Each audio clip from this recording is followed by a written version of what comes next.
The second issue that we talked about was our bell schedules. At our last regularly scheduled meeting, the governing board approved new bell schedules to reflect our 4-day work week.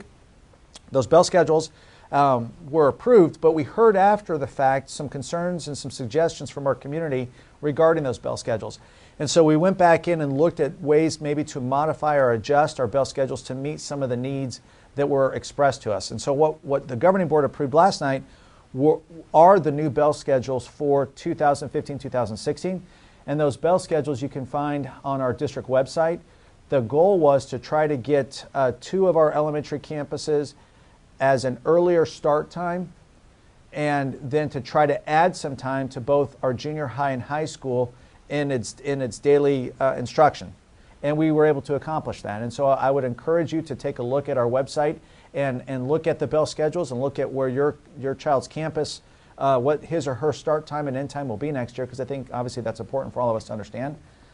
Our governing board also last night approved 2 rounds of employee lists, meaning the approval of individuals to receive contracts for next year. As a result, our Human Resource Department is working on printing those contracts and having the governing board sign those contracts with a goal of having contracts delivered to our campuses and to our departments this Friday with an expected return date of, I believe it's April 10th. Please, if you haven't heard about that timeline, reach out to your building principal or your director so that you're aware when your contract will come and when it's expected to be returned. Last night we also spent a bit of time making sure that we understand the process of how we'll fill open positions. One of the things I've said time and time again is that I want to make sure that our employees at Superstition Mountain Elementary School are treated fairly, and so we spent time working through what that staffing will look like on our other campuses. I won't go through that here, but I would encourage you please to make sure you understand what that looks like by asking your building principal or the director of your department, so there's a sense of knowing what you can expect, whether you're at SMES or not, what impact that potentially can have on your campus or in your department. And then last but certainly not least, we spent a little bit of time talking about boundary variances. And boundary variances are obviously very important to a number of our parents.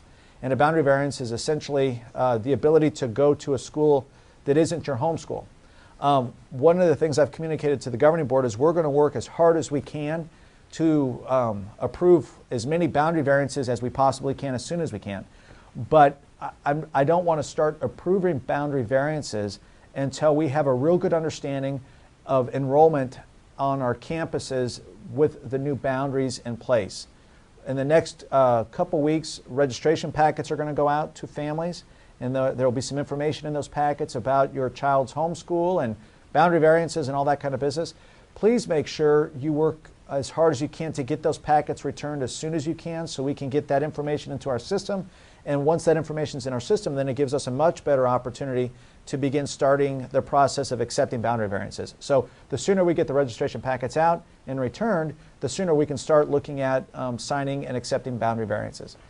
As is always the case, if you have questions or concerns, please don't hesitate to reach out to myself, and I look forward to working with you over the next 9 weeks. Thanks.